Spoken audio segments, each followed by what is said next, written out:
Welcome to this week's edition of the American Mussar Community Gathering. This week, we will be studying the soul trait of humility for the second week in a row. I'm really excited to kind of be getting back into the Mussar swing of things, and nice seeing some new additions and some people who've been here for a while all coming together. So we'll begin the way we always do with a short meditation. So I invite you to close your eyes and take in a deep breath through the nose and hold, and exhale through the mouth and hold. And again, inhale through the nose and hold, and exhale through the mouth and hold. And as you go at your own pace of inhaling and exhaling, if thoughts should come into your head, just observe them and let them pass. Like watching a car pass by on the road. Now is not the time for solving problems. Right now, all you need to do is inhale through the nose and hold, and exhale through the mouth and hold. And on your next inhale, say to yourself, Shema. On the exhale, listen. Shema. Listen. In Shema, we're listening deeply, without judgment, without offering advice. In Shema, we are listening with an open heart. Shema, listen. And when you're ready, you may open your eyes.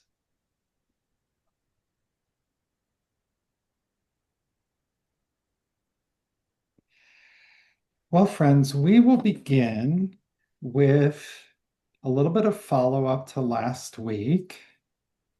I'm going to share the slides once again. And you may remember at the very end, there were some possible actions about speaking, about changing where you sit or dress, engaging in self-care, et cetera, et cetera. So the question is, did you try one of these practices? Oh, hey, Beth, nice to see you.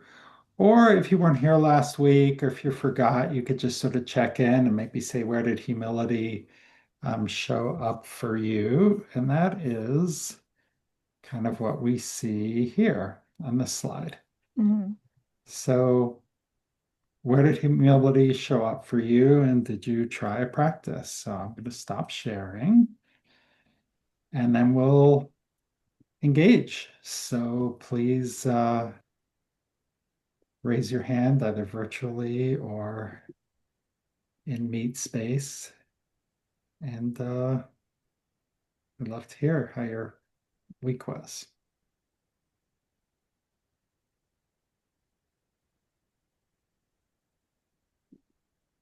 Yes, Lisa. So if you could remember to unmute, please. No, I'm Oh, no, you unmuted and then you muted again. okay. Let's see. I was not really doing the practice this week because I wasn't here last week. But um, but when you said that this was going to be what it was, I felt pretty good about it because I worked hard on this in for many, many other times. Hmm. So I pretty much try to always sort of stay in my space. Okay. Um, that's just what I do. I learned the very first time I took Musar 10 years ago, probably, that I was kind of a quiet mouse in the corner because I grew up with three older brothers who were always like, get out, whatever. And I sort of never grew out of it, but I have through Musar. So Oh, um, great. and Thank you for I sharing have that. have my little sign right here, no more than my space, no less than my place, and Hmm. everything at its own pace. Yeah. At its own pace. Love that. That. Couple more hellos to Catherine and Joe and Carolyn. Welcome. Nice to see you. Just doing a little check-in. Did anyone try a practice? We got Shelley. Hey, good to see you. We're having a check-in around humility. Did anyone try a practice for last week, or did they sort of see humility showing up? Catherine, I see you nodding. I'm not sure if that's to us or to someone in the room with you. Oh no, yeah, I did try some of his stuff. Uh-huh. And how'd it go? Takes courage. Sure does. Sure does. Well, great job Street. giving it a try. We just got to start Good. really small. And the smaller step, the better sometimes, especially when it's kind of scary. Toby, I see your hand. I always come back to Anava because it is it's on my spiritual curriculum, which means that I have trouble with that particular midot, or midah. So what I've found for myself is the first step for me is noticing where I am in a situation that calls for either more upfrontness or less upfrontness, and just making myself become aware of um, the potential for utilizing anava, because in each situation and with each person that you interact with, you might need more or less humility. Hmm. So it's Yeah. not like, I've found for me, it's not an across the board, oh, I'm going to be just this much out there. It depends. If you're talking to your boss, you might want to be less out there. And if you're mentoring somebody, you might want to be more out there. Yeah, absolutely. Thank you, Toby. Michael. Yeah, echoing those thoughts. Thank you for that, Toby, because I definitely have the awareness thing is definitely a big one for me. And I just wrote down as I was thinking about it that it feels like I need equanimity first. Hmm. Like if I'm not calm, then I can't find center. And Hmm. so somehow I think it feels like I need equanimity before I can even consider humility. I'm not sure if that's right, but it feels right somehow. Well, there's no right or wrong answers because this is sort of your soul and your experience. And I'm curious, how do you go about finding equanimity if you sort of notice that it's a little bit off? There's the mantra, surf the waves and Mhm. don't be swept up by them. And I know I need that first because it's usually some other kind of emotion that's in the way that's blocking humility, fear, ego, anger, something like that, that I can feel inside myself. And so the first thing I need to be doing often is saying, okay, well, this is just a wave. Mhm. Let's see if I can surf this. And then it's only then when I sort of feel like I'm centered in that a little bit that I can say, okay, now what soul trait do I need here? Yeah, What else do I need here that helps me, get through where I want to go? awesome. Right. And Michael, remind us, how long have you been practicing Mussar? Oh, wow. Maybe a year now, maybe a little bit longer, maybe a year and a half ish, Oh, somewhere in there. I can't, something like that.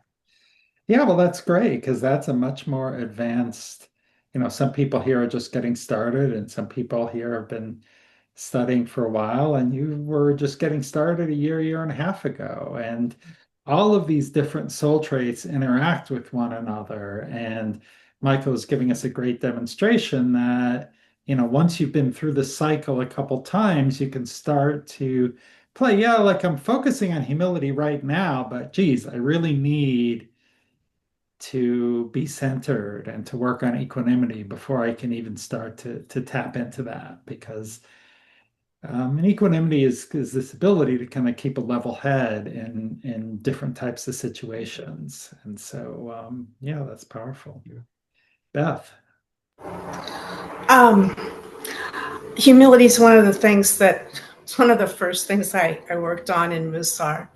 And I find that in talking, I sometimes take up more than my space and I need to shut up.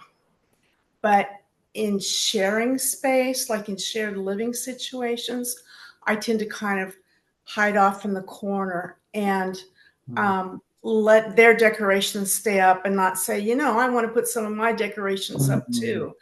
Or I want a bookshelf for my books. You have all the bookshelves. And so it's different parts of my life, and working on the balance. But more often, I just have to remember when to shut up because talking's a big part of life. Yeah. Thank you, Beth. Hiya. Yeah, I'm becoming I first of all I just want to share I'm also part of a Mussar group here in Minneapolis. I joined last year, and yesterday we had our first meeting again. And what I'm realizing in both, yes, I share, but I feel more when I'm studying Mussar or I'm working on it, it's overall my talk is less. It's softer, and I just feel like I'm listening more, and it's really helpful that this is what I feel like I'm learning too is listen more often. Yeah. Thank you, Hiya. Beth, did you raise your hand again? I was just agreeing, Haya had good advice. Silence is another one I'm working on, but it kind of fits with humility. Absolutely. Absolutely. Peter. Yeah, one of my favorite metaphors has to do with the park bench and where you sit. And the other day I was at the mall and I was looking for a bench to sit down on, and there was one bench left, and the guy was sitting right in the middle of it. Mm, Yeah. there you go. I have the action, park considerately so you don't take up two parking spaces, but we can add sitting on a bench to that, Yeah. to that. Don't sit in the middle and no man spreading. So that's, Lisa. Oh, I was just going to say, kind of backing up on what Michael said before, is I really agree with what he said. And I, over time, I've always kind of come to equanimity is sort of my favorite meetup, I think. And if I can't find it, or if things are stressing me out, or if whatever, I always go back to the way that we started all of our Mussar activities at Mount Zion in St. Paul, which was with a beautiful song, praising our souls and thanking God for the souls that we have. And so the words, and we used to beat on drums or the table. So sometimes I'll have to do it when I'm driving, and I'll kind of just tap my hand on the leg. And yeah, so that's how I do it. And it always kind of brings me back to center and calms me. And then I can get on with the rest of the work. Music is a wonderful way to do that. Thank you, Lisa. Carolyn. Yeah, just a couple of things. In the Mussar group I'm in, through the synagogue, we're doing equanimity right now, and it's that which we've heard many times, the space between the match and the flame. It's just there's that thing that we want to hold.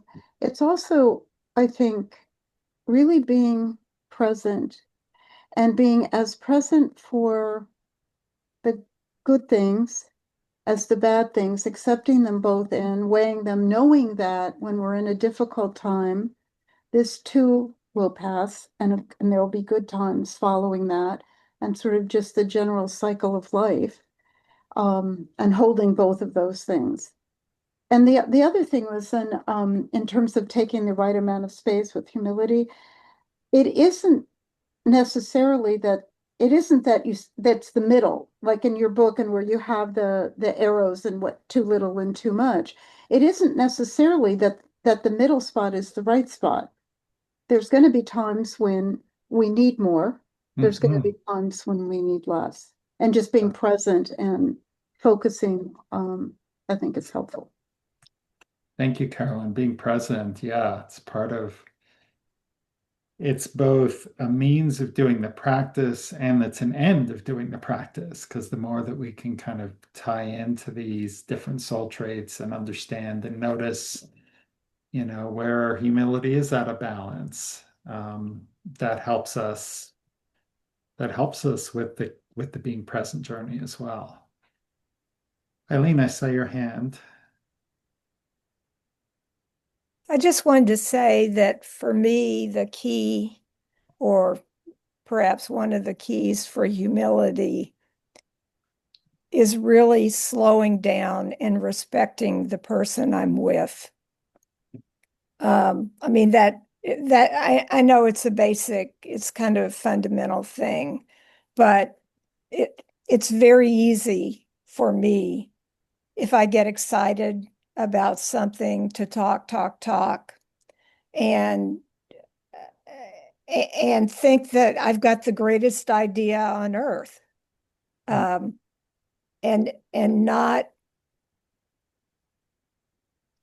take a moment to think, boy, wouldn't it be interesting and good to find out what the other person has to say.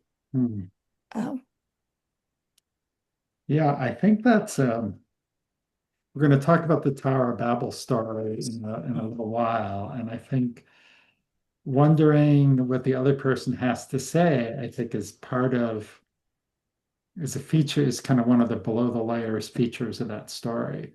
Yeah. All right, let's take this a little bit deeper.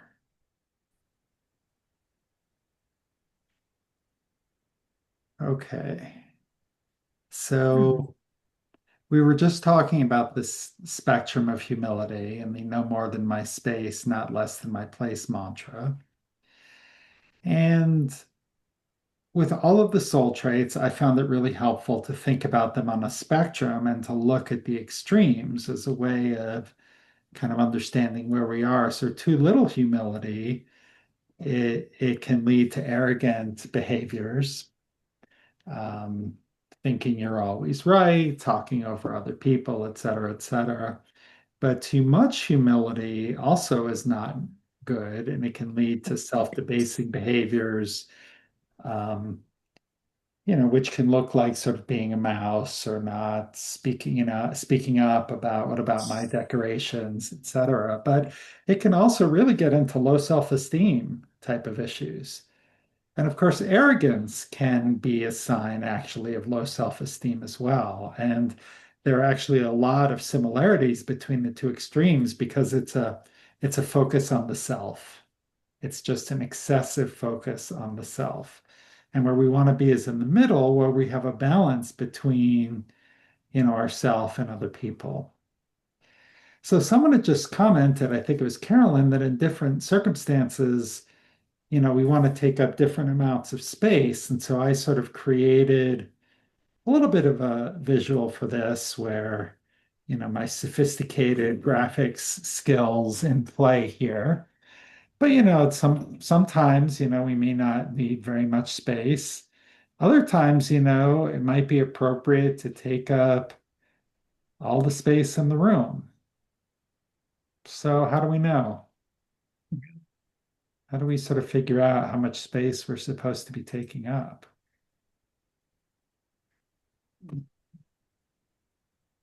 How do you know? Or how do you know when there's not enough or too much? Don't say ask a rabbi. Eileen and then Beth. I just wanted to say that this has happened to me occasionally when I've been quiet, let's say in a meeting, and something comes up, and literally my heart starts beating really fast, which to me means something's emerging, or I should say something. And so sometimes I use that as an indicator. Wow, I love that. Thank you. Mhm. Beth, and then Wendy. Sometimes I I start to feel kind of pinched if I haven't been taking up enough space. I've been, giving too much and not asking for my share. Often it has gone on too long before I actually recognize it. And that's not good because I can get kind of snippy and bitchy. But being more self-aware is what I need to work on, I think. Yeah, able to be in touch with ourselves for sure. Wendy and then Peter. When I'm challenged with humility, I start to complain. So I know right away if I'm complaining and whining, and it could be just to myself or just to God, because if you want to be challenged as far as humility goes, having a child tell you that they don't want to see you anymore and becoming an estrangement situation will challenge that humility. Yeah. And just recently went to see these children, and we saw both sets of in-laws and all of these things going on at once. In my mind, I'm like, God, I was a really good mother. Why would somebody? And I said, but I just said, I just need to erase that word "but" from my vocabulary. Just that, like Beth was saying, self-acceptance and then acceptance of others. But yeah, if I start complaining, that's how I know. Thank you, Wendy. Peter. Yeah, I think the amount of humility is very much contextual. So that, you have to judge who the people you're with, what your station is, and how it all relates to know how much space you should take up. Yeah, absolutely. Absolutely. It's not like a one size fits all type of situation at all. Yeah. I mean, there's sometimes that you should be more humble than others. Yeah. And I was always told that if you don't toot your own horn, you may never hear your horn tooted. So That is true. sometimes it's appropriate. For sure.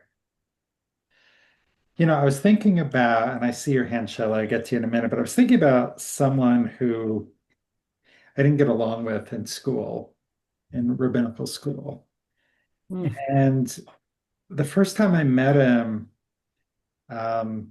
we were talking about this organization called United Hatzalah, which is an Israeli organization with the orange bikes that have go out to accident scenes and apply first aid. They can get there much faster than the ambulances, so they save a lot of lives. And this person had mentioned that they were a paramedic before they went to school. And I was like, oh, I really love this organization, United Hatzalah. And they said something like, oh, I was one of the first people that did the trainings there. Yeah, I trained all the early ones.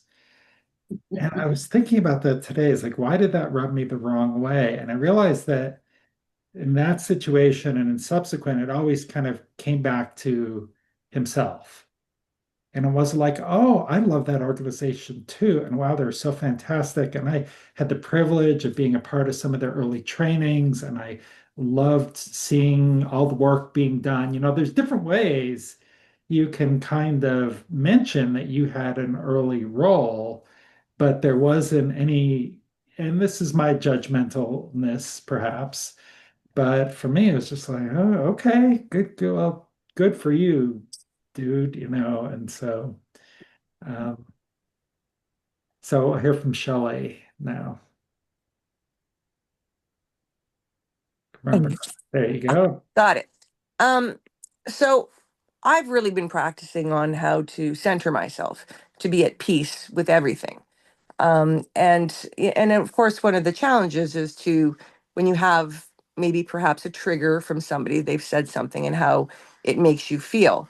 And I've gotten to the point now where I recognize we're all in the same boat. We all have the same problems. And when somebody, like you just explained, Greg, did that little one-upmanship, it's really that person's feeling small and you're looking big to them. So they're trying to make you small. And then, and then there's all our programming and trauma from childhood where maybe we did feel small or we still do feel small. So, it's once you start really learning how to center and recognizing who you are and being authentic and not being afraid to speak up or to recognize that that person, you can see where they're at, because we've all had those moments where we need to pull ourselves back a little. And so therefore I have more compassion for those people now, because I recognize, okay, I was like that person was before. And I'm practicing more, and I'm practicing talking to myself. So we always get a pause before a picture or something before we say something. And what ends up happening is that little observer gets us to speak without thinking. And so I now speak to my observer. If it's showing me something that's predicting something, bad, I go, no, I'm not going to say that one, George. Thanks. And, so, it's, we're really evolving as a species because we're learning to tap into ourself. And so, you know, all I can say is, just try to start centering yourself, guys, because it's so important. Once you can be at peace with everything, those people, it doesn't affect you. You give them a hug as you realize where they're at. So I'm ending it. No more speaking. Thank you, Shelley. And yeah, I think that you didn't say this directly, but as we were talking, it was like, yeah, I have been that person who had to one up, or it was like the look at me or look at all this cool stuff that I did. And yeah, probably that's why it annoyed me seeing someone else with that trait about myself that I worked hard not to do. Um, Michael. Yeah, along those same lines, I know I have to be one of the things I try to pay attention to or need to pay attention to is the motivation behind what I'm saying. Because I can offer somebody advice and it sounds like I'm caring about them, but even in my head, I'm thinking to myself, well, I'm better than them. I'm just going to share my wisdom over here. And that's not humility either. Like, it's not always the behavior, what comes out, it's the motivation behind the behavior for me that's really important. So I often find that in the moment, I'm not even aware of the humility or the humility imbalance, but it's only afterwards when I go back and think about it later, I'm like, oh, wow, I missed on that one. Mhm. So I find sometimes it's helpful for me to go back afterwards and be like, yeah, right, okay, I need to check on that and think about why that happened. Yeah, and that's a great like little mini advertisement for journaling, right? The purpose of the journaling is Yeah. to have a means to do that reflection. Sometimes we can do the reflection without the journaling, if journaling is a barrier. But yeah, because the most important piece is to think about it afterwards, and it's making the unconscious behaviors conscious. And sometimes the only way to do that is to, well, that train left the station already, but at least I've noticed the train left the station and there's another train coming tomorrow. So I'll try to do a little better the next time around. And when we can do that gently and non-judgmentally, and that's part of it too. I think sometimes people are reluctant to do that self-reflection because we get down on ourselves. Be like, gosh darn it, I've been doing Musa for 15 years and I was still a jerk. You know, yep, it happens. Okay, so let's talk about the Tower of Babel for just a couple minutes, and then we'll go into breakout rooms. So I'm doing my sermon about this tomorrow night. And they found this great, or one of Escher's first drawings was of the Tower of Babel. So you can, for those of you who follow art, so I think it's really neat. You can see the people that look different from each other. After they start out saying, let's build a tower with its top in the sky to make a name for ourselves, else we shall be scattered all over the world. And so it's for reasons that are not entirely clear. God did not take kindly to this and made it so that everyone spoke different languages and they could not communicate with each other and they were unable to finish the tower. It went incomplete. So, how does that, um, just looking at that first quote, well, maybe may or may not get into the second quote in the commentary. Let us build a city with a tower, its top in the sky to make a name for ourselves. Maybe just that part. Going to, oops, I'm going to copy this. Do you see a connection to humility there? I'm going to put this in the chat now.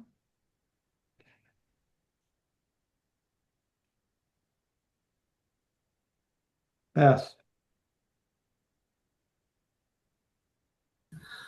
Certainly, it denotes pride Mm-hmm. that they would want to build a city with the tower with it up to the sky or with its top in the heavens. Yeah. Yeah. And maybe a bit of a challenge to God. Perhaps that's a common interpretation. Um, I was looking at, I mean, for me, just from that sentence, I don't see that. You can read that in, and it's a valid interpretation, but it's not the only interpretation for sure. Barbara. So I was thinking as I looked at it, is it was about to me the purpose of the tower. They're building the tower in order to make a name for themselves. They're not building a tower to serve the community. They're not building a tower that they're going to use to store food or provide shelter for people, or they're building a tower for their own notoriety and not for any other reason for that might help the community. So that's, I think, the arrogance, Yeah. that like fame seeking. Hmm. Yeah. Well said. Wendy. Well, I see fear and lack of trust, and they're just so nervous that they're not going to have anybody realize were here, and they're not going to have a name for themselves, and that's kind of their focus instead of just accepting who they are and being their best selves or something like that. You know, I know that's kind of trite, but I mean, just the a lack of trust in their creator. And also, hey, we That's, want to make a name for ourselves. We don't care if the creator wants us to make it. It's not like they're looking for their place. They're kind of wanting to make it themselves. yeah, it kind of reminds me of what Shelley was sort of describing about this person that had annoyed me. It's kind of like, oh, look at me. I need to kind of make myself feel bigger. So we'll build the biggest building, you know, ever, so that everybody can see it and be like, wow, boy, check out the Tower of Babel. That's pretty cool. Um,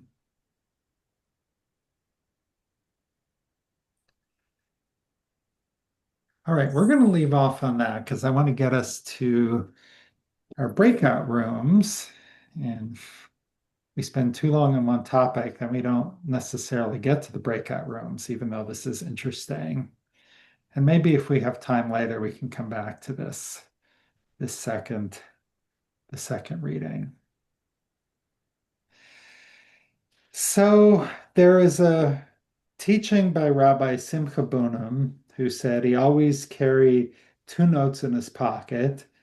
And one note said, the whole entire world was made for me. And the other one said, I'm only dust and ashes. And at the beginning of this year, I went to a retreat on Jewish innovation and by an organization called CLOWL. And they gave everyone these little poker chips, which on one side said, I'm only dust and ashes. And on the other side, it says, the world was created for me. And I keep one in my wallet and I keep one kind of around my desk. And sometimes I just flip it and see which one do I need to work on right now. And about half the time it's right. So, but no, seriously, it really does. I just kind of say, all right, that's something I should pay attention to, whichever one it says. So any questions about these? Because we're going to go into breakout rooms, but before that, any questions or comments about what these notes mean?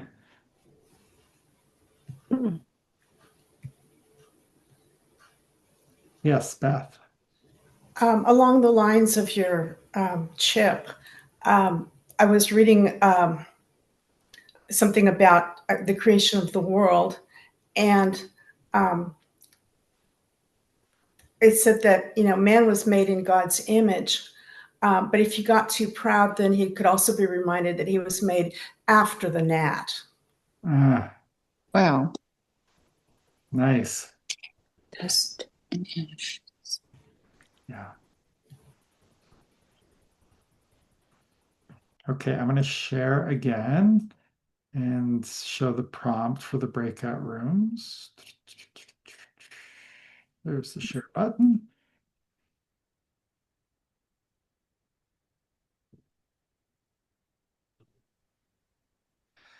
So you can check in with where you are and how you're doing. And of course, when we're in breakout rooms, we really want to listen with open hearts, not to judge, not to offer advice. And then, maybe think a little bit, where are you on that humility spectrum between, too much and too little, between the arrogance and the self-effacement?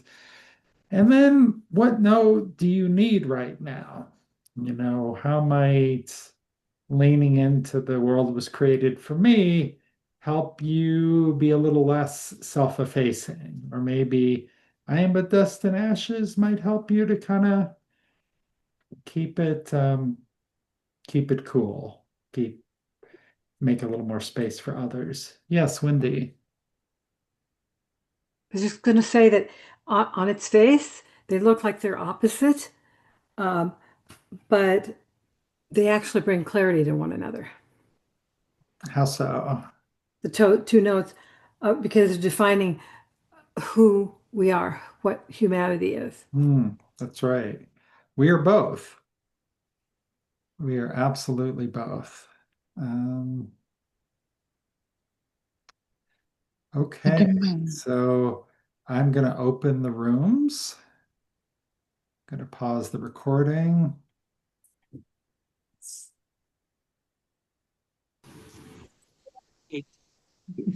Hello, everyone. Welcome back. I hope you've had good connection and conversation. Did. I see a lot of nodding heads. Are there any insights that you would care to share? Again, remember, insights about yourself. Don't share anything that your partner shared about themselves. They can do that if they wish. But general themes, insights, etc., are all fair game. Peter.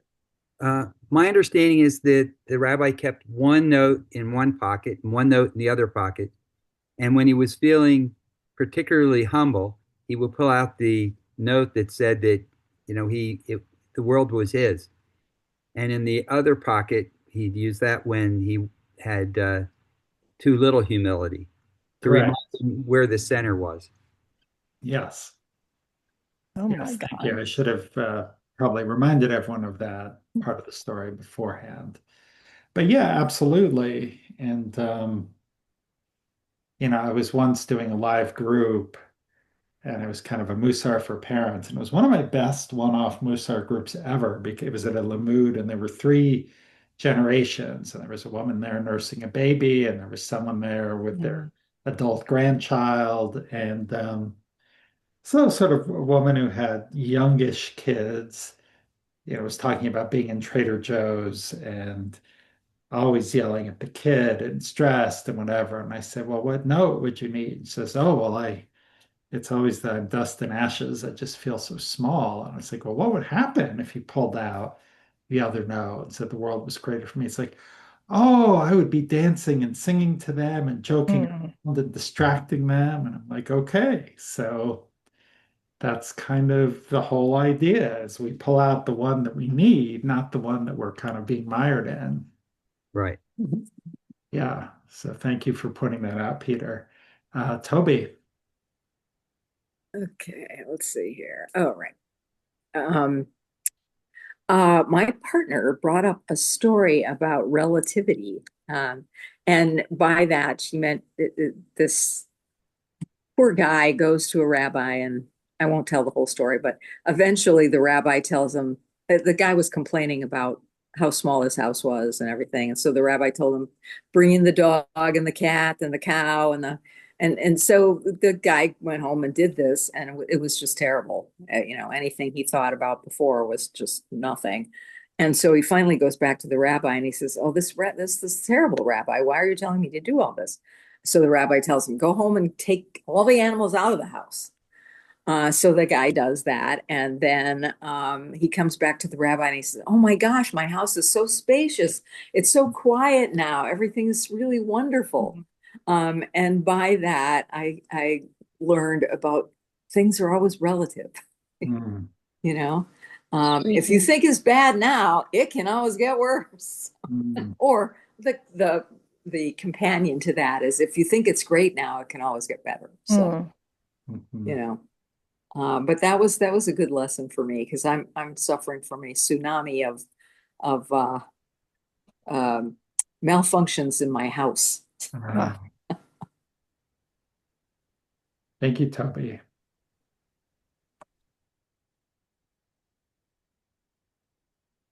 Other thoughts or insights or anything you'd like to share?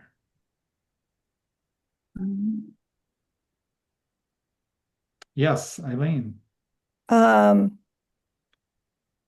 number one, we had a great session, and a lot of it just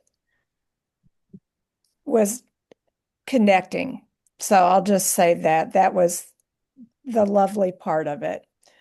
I think two things I wanted to say. One is the question, where do I need to be on the spectrum?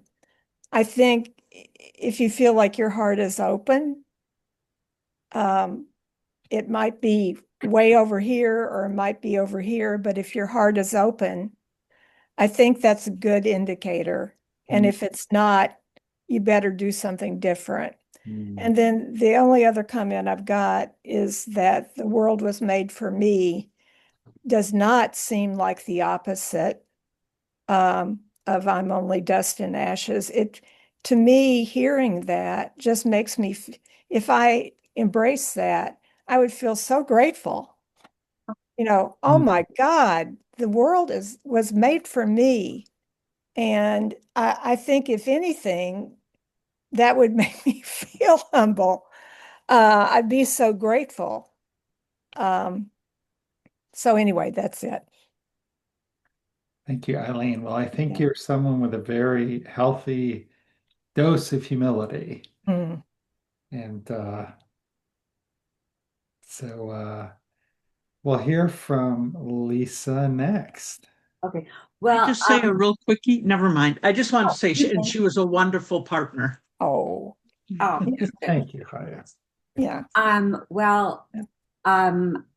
We kind of wrestled, but we talked. Well, okay. First, I'm just gonna. Okay. First, can I just tell Haya that Sue just said she's on another Zoom right now, and she'll talk with you soon. So, anyway, we kind of wrestled with that statement because my partner said it makes me feel grateful, and I thought, and to me, I said, gee, I am thinking that it's like way too much humility. or not enough humility, whatever. It's like big head. It's made for me. You know, I didn't. So we were totally opposite on what we thought it meant. And then as far as well, then we wrestled with what comes after. So the destinations so if you can give us any insight, we would appreciate that, Rabbi. I'm not sure I understand the question. Oh, what happens when we die? You don't have to answer that, but we wrestled with that for a while. Oh, When we are dust and ashes, what really happens? That's okay. A great question. Isn't it? It is. I'm going to put Joe mildly on the spot here. I know you've been quiet today. I just want to make sure you have an opportunity to share before, and there's no obligation to. I do. I'll share. I'm the person that's listening to everything, so much so that I don't have a response. I don't have anything to say back. I would rather be in a chair in the back and just be invisible and watch and listen. And I can step up and talk as well. But I just really like listening to all of the things that you've been sharing. It's been good. So that's great. me. You're very welcome to just listen, and I'm glad it's meaningful to you. And if I have something to say, I'll definitely say it. Okay, very good.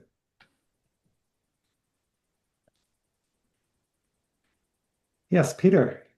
You probably know this story. I'll give what I remember of it because I don't remember the details. But there was the chief rabbi was asked to testify in court in England, and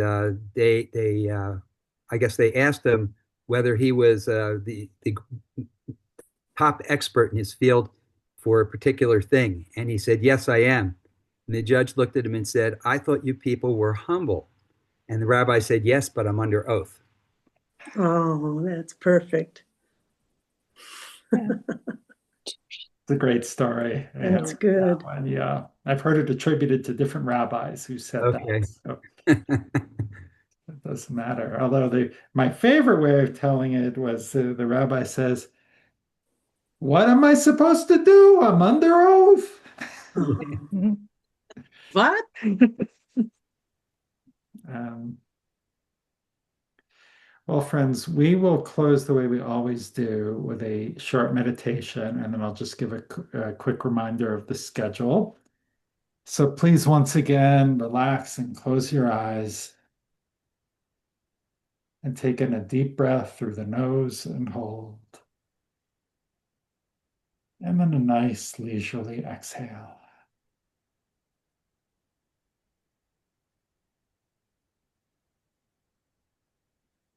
And go at your own pace of taking leisurely inhales and leisurely exhales.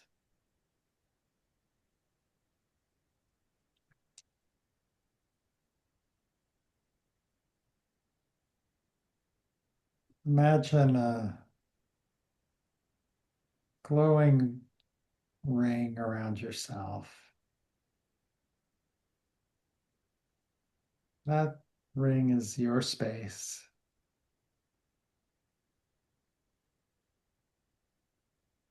Sometimes it gets bigger. Sometimes it gets smaller. Sometimes other people are standing in it. And sometimes you're standing in someone else's ring. Now imagine yourself noticing someone's face and just setting a boundary. Asking them politely to step out of your space. And that being okay.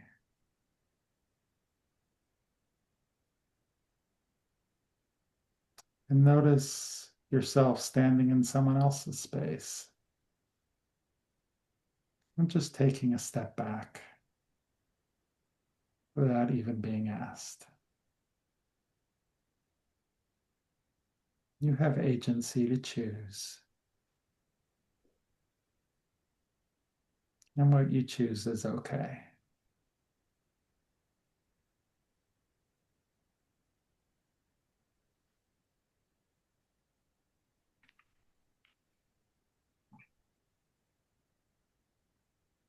And when you're ready, you may open your eyes.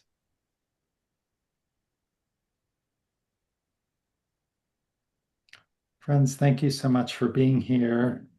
I will first say goodbye to anyone who has been watching on Zoom. If you have watched this whole time or watching on YouTube, if you watch this whole time, thank you so much for being here. Please give the video a like or a share, follow us, and help the YouTube algorithms share this video with others.